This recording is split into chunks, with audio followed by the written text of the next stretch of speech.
बिहार विधानसभा चुनाव 2020 को लेकर नेता प्रतिपक्ष और महागठबंधन की तरफ से मुख्यमंत्री पद के दावेदार तेजस्वी यादव जब अपने घर से नामांकन के लिए हाजीपुर के लिए निकले तो उन्होंने सबसे पहले बिहार की पूर्व मुख्यमंत्री राबड़ी देवी और अपनी मां के पैर छुए और उसके बाद बड़े भाई तेज प्रताप यादव के भी पैर छू के आशीर्वाद लिए।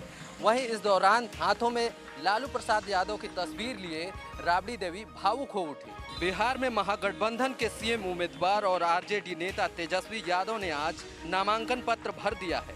तेजस्वी राघोपुर सीट से चुनाव लड़ रहे हैं। नामांकन के लिए निकलने से पहले उन्होंने मां राबड़ी देवी और बड़े भाई तेज प्रताप यादव का आशीर्वाद लिया।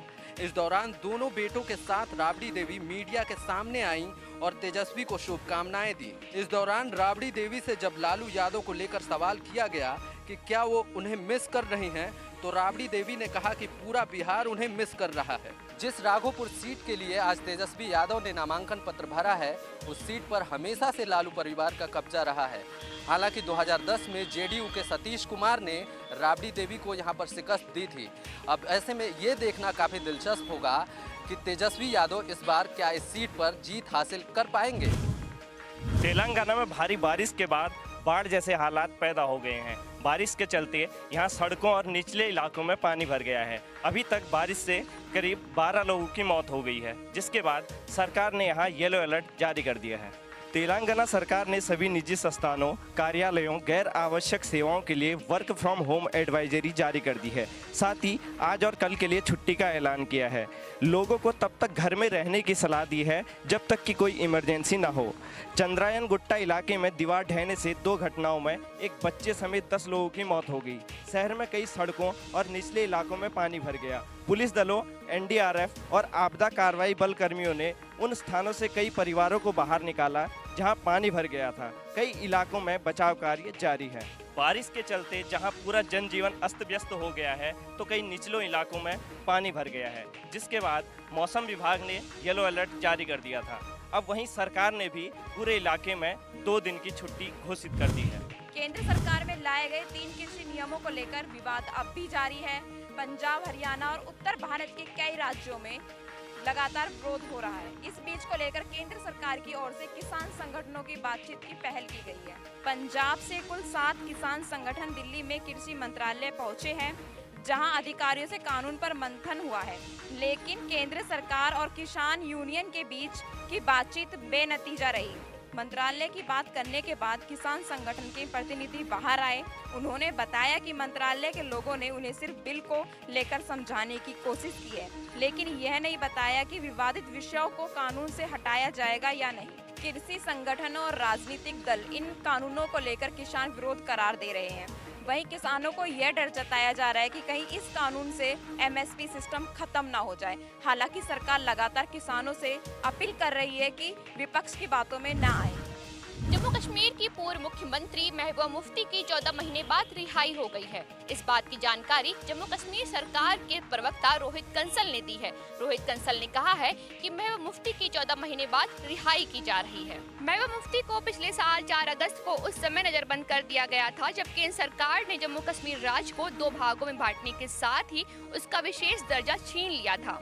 रिहा होने के बाद पूर्व मुख्यमंत्री ने कहा है कि अब हमें याद रखना है कि दिल्ली दरबार ने 5 अगस्त को अवैध और अलोकतांत्रिक तरीके से हमसे क्या लिया था, हमें वो अब वापस चाहिए। वहीं आपको बता दें, महबूबा मुफ्ती ने एक ऑडियो मैसेज शेयर किया है। मैसेज में उन्होंने कहा है कि वो लगभग 1 साल के बाद रिहा हुई हैं। उन्हें 5 अगस्त 2019 के उस काले दिन के काले फैसले का हमेशा याद रहेगा। वहीं आपको बता दें, उन्होंने कहा है कि यह दिन वो सिर्फ उनके लिए काला दिन नहीं बल्कि हर शख्स के लिए काला दिन था। जम्मू कश्मीर के शोपियां में आतंकवादियों को छिपे होने की सूचना पर सेना और पुलिस की टीम ने सर्च अभियान चलाया।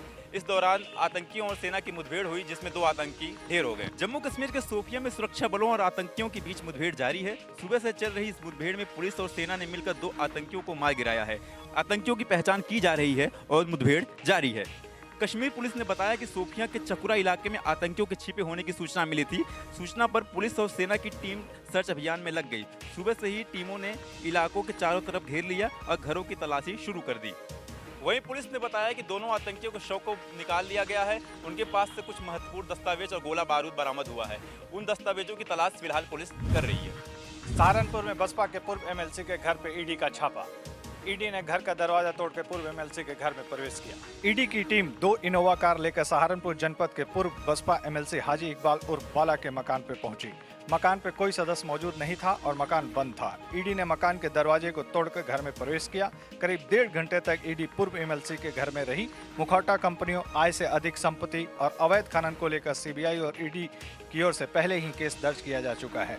सीबीआई ने इससे पहले अवैध खनन में पर्यावरण को नुकसान पहुंचाने का आरोप में हाजी इकबाल के भाई बसपा एमएलसी महमूद अली और अमित जैन के खिलाफ एनजीटी ने हाल ही में 50 करोड़ का जुर्माना लगाया था। हालांकि इस मामले में पूर्व एमएलसी हाजी इकबाल ने ईडी डायरेक्टर सहित अन्य अधिकारियों को लेकर ईमेल भेजकर आरोप लगाया था।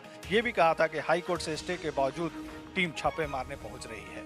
बसपा की सरकार में हाजी इकबाल एमएलसी हुआ करते थे, लेकिन ईडी के छापे के बाद अब उनकी मुश्किलें बढ़ने जा रही है। प्रदेश में शिक्षक भर्ती के लिए आज का दिन काफी अहम रहा। लंबे इंतजार के बाद 31,277 पदों पर काउंसलिंग शुरू हुई। तय कार्यक्रम के अनुसार कल भी काउंसलिंग होनी है। 16 को मुख्यमंत्री अपने हाथों से नियुक्ति पत्र बांटेंगे। प्रदेश सरकार के निर्देश पर 69,000 सहायक शिक्षक भर्ती प्रक्रिया के तहत बेसिक शिक्षा विभाग में 31,277 पदों की भर्ती के लिए बुधवार सुबह 10 बजे से काउंसलिंग शुरू हुई। कोरोना के मद्देनजर थर्मल स्कैनिंग के बाद ही अभ्यर्थियों को काउंसलिंग केंद्र में प्रवेश की अनुमति दी गई। अभ्यर्थियों की निगाहें सुबह से ही सुप्रीम कोर्ट पर बनी हुई थी। सुप्रीम कोर्ट से राहत के बाद अभ्यर्थियों के चेहरे पर चमक जरूर आई, लेकिन चयनित शिक्षकों की सूची को लेकर लगातार विवाद बना हुआ है। जहां आरक्षण के मुद्दे पर अभ्यर्थी पहले ही सवाल उठा रहे हैं, तो हाई मेरिट के बावजूद जिनका सिलेक्शन नहीं हुआ वो लिस्ट को लेकर उंगलियां उठा रहे हैं। काउंसलिंग तो शुरू हो गई, लेकिन अभ्यर्थियों में अभी भी डर बना हुआ है कि कहीं भर्ती फिर से न फंस जाए। लखनऊ से अमीश के साथ चंद्रमणि शुक्ला, NITV। लोहिया अस्पताल में आज तमाम मेडिकल स्टाफ व अन्य कर्मचारियों ने अपना एक धरना प्रदर्शन किया और जमकर नारेबाजी की। इस दौरान सभी कर्मचारियों का कहना यह है कि अगर हमारी मांगे नहीं मानी जाएंगी तो जल्द ही हम एक बड़ा आंदोलन करेंगे।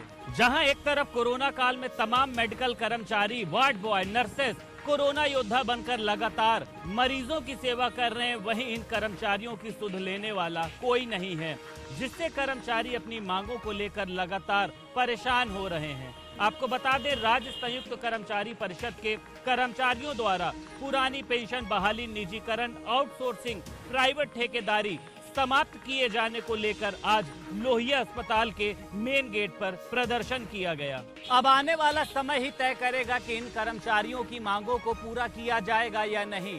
अगर इन कर्मचारियों की मांगों को पूरा नहीं किया जाता है तो जल्द ही एक बड़ा आंदोलन देखने को मिलेगा, जिसका खामियाजा तमाम लोगों को भुगतना पड़ सकता है।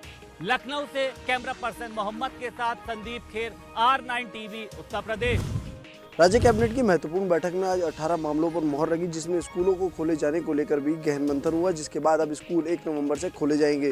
राज्य कैबिनेट की बैठक में 18 मामलों पर मोहर लगी। शासकीय प्रवक्ता मदन कौशिक ने पत्रकारों से मुखातिब होते हुए बताया कि राज्य में अब कर्मचारियों के 1 दिन का वेतन कटौती के साथ ही हाई स्कूल व इंटर की क्लासेस का संचालन किया जाएगा। 1 नवंबर से इन क्लासों का संचालन किया जाएगा। पहले चरण में स्कूलों को खोले जाने को लेकर गहन मंथन किया गया है। इसके बाद जो है अन्य क्लास को भी खोले जाने को लेकर चर्चा की जाएगी। इसके साथ ही जो महाविद्यालय हैं उनको लेकर भी अब जो है शासन के स्तर पर मंथन किया जाएगा, उसके बाद उनको खोल दिया जाएगा। इसके साथ ही हिमालयन गढ़वाल विश्वविद्यालय 2016 में भी संशोधन करते हुए अटल बिहारी वाजपेयी हिमालयन गढ़वाल विश्वविद्यालय इसका नाम कर दिया गया है। इसके साथ ही आबकारी विभाग में मदिरा की बिक्री के लिए भी ट्रैक एंड ट्रेस सिस्टम को लागू किया गया है। उद्योग विभाग में भी सेवा नियमावली में संशोधन किया गया है। इसके साथ ही उत्तराखंड पुलिस आर्मोरिड संशोधन नियमावली में भी 2020 संशोधन व्यवस्था लागू की गई है। राज्य कैबिनेट के आज सबसे महत्वपूर्ण बिंदु की बात की जाए तो स्कूलों को खोले जाने का मामला सबसे महत्वपूर्ण था, जिस पर शासकीय प्रवक्ता मदन कौशिक ने बताया कि 1 नवंबर से 10वीं और 12वीं की क्लासों का संचालन होगा। इसके बाद इस पर सर्वे करने के बाद दूसरी क्लासों पर निर्णय लिया जाएगा। नोएडा पुलिस ने 3.5 साल के बच्चे की किडनैपिंग के मामले का खुलासा करते हुए बच्चे के पिता के फूफा और फूफा के जानकार दंपति को गिरफ्तार किया है। बच्चा 11 सितंबर को गायब हुआ था। दरअसल नोएडा के सरफाबाद गांव में रहने वाले 3.5 साल के बच्चे का कुछ लोगों ने किडनैप कर लिया था, जिसको लेकर उसके परिवार वाले भी काफी परेशान थे। नोएडा पुलिस भी लगातार बच्चे की तलाश कर रही थी। जब पुलिस ने बच्चे को बरामद किया तो मामला खुलकर सामने आया। बच्चे के पिता के फूफा का एक दोस्त जिसकी कोई संतान नहीं थी, उसने ही अपने लिए संतान की चाहत में इस मासूम बच्चे का किडनैप किया था। बच्चे की किडनैपिंग में बच्चे के पिता का फूफा भी शामिल था।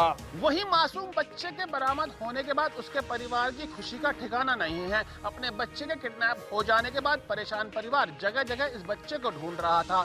वहीं अपने बच्चे के सकुशल बरामद हो जाने के बाद परिवार के लोग नोएडा पुलिस का धन्यवाद करते नहीं थक रहे हैं। कैमरामैन सोनू चौधरी के साथ अब्दुल कादिर, R9 टीवी, नोएडा।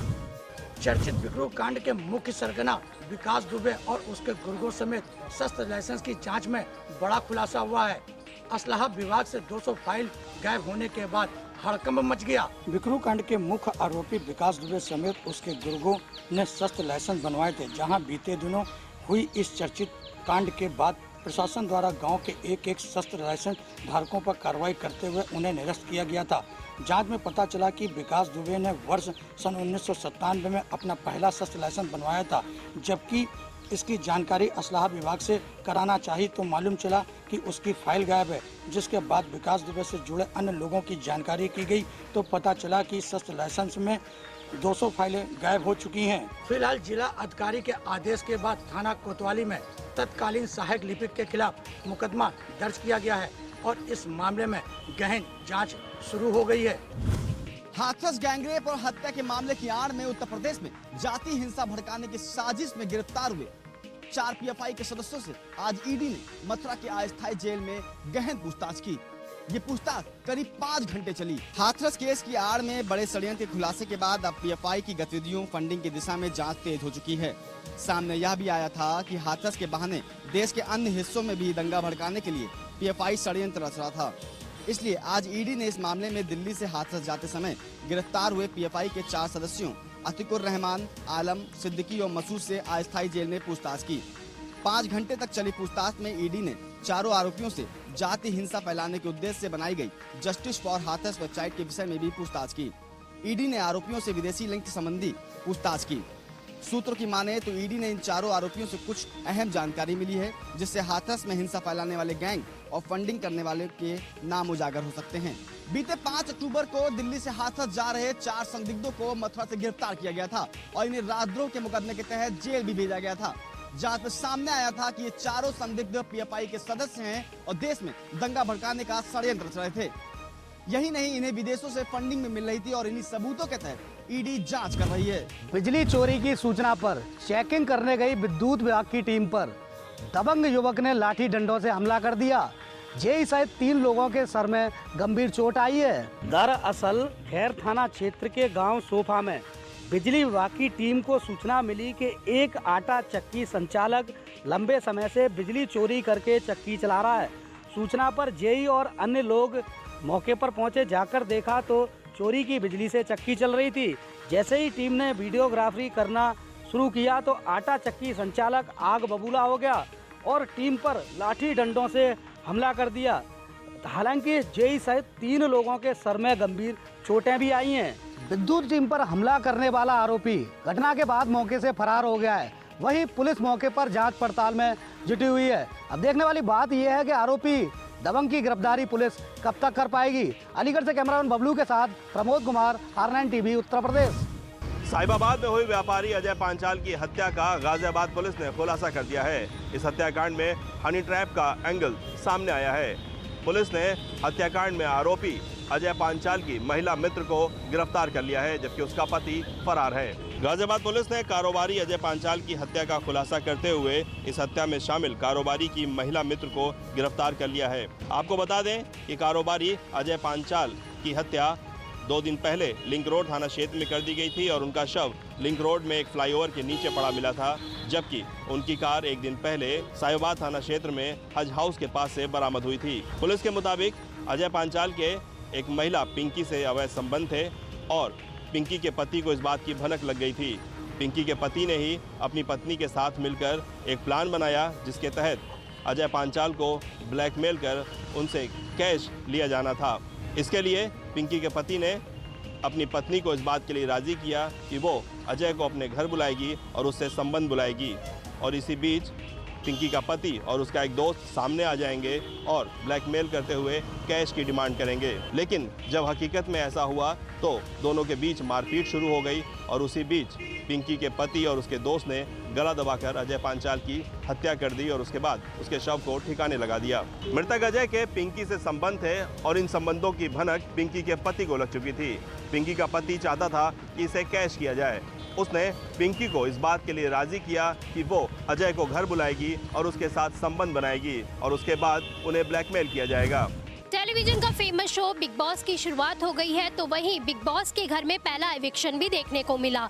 इस बार शो के पहले एलिमिनेशन राउंड में पंजाबी सिंगर और एक्ट्रेस सारा गुरपाल को घर से बाहर कर दिया गया है। दरअसल इस बार एविक्शन का फैसला घर के तीनों सीनियर्स हिना खान, सिद्धार्थ शुक्ला और गौहर खान को लेना था। उन्होंने सभी कंटेस्टेंट्स में से सारा गुरपाल को सबसे कमजोर कंटेस्टेंट बताया और एविक्शन के लिए उन्हें चुना। अब सीनियर्स के इस फैसले को फैंस के गुस्से का सामना करना पड़ रहा है। फैंस सीनियर्स को बायस्ड बता रहे हैं। सारा के सपोर्ट में फैंस ने जमकर ट्वीट किया है। फैंस का कहना है कि सीनियर्स ने पक्षपात करते हुए गलत फैसला किया है। सारा दोनों कंटेस्टेंट निशांत और राहुल से ज्यादा एक्टिव रही है और उन्हें घर से बाहर नहीं निकाला जाना चाहिए था।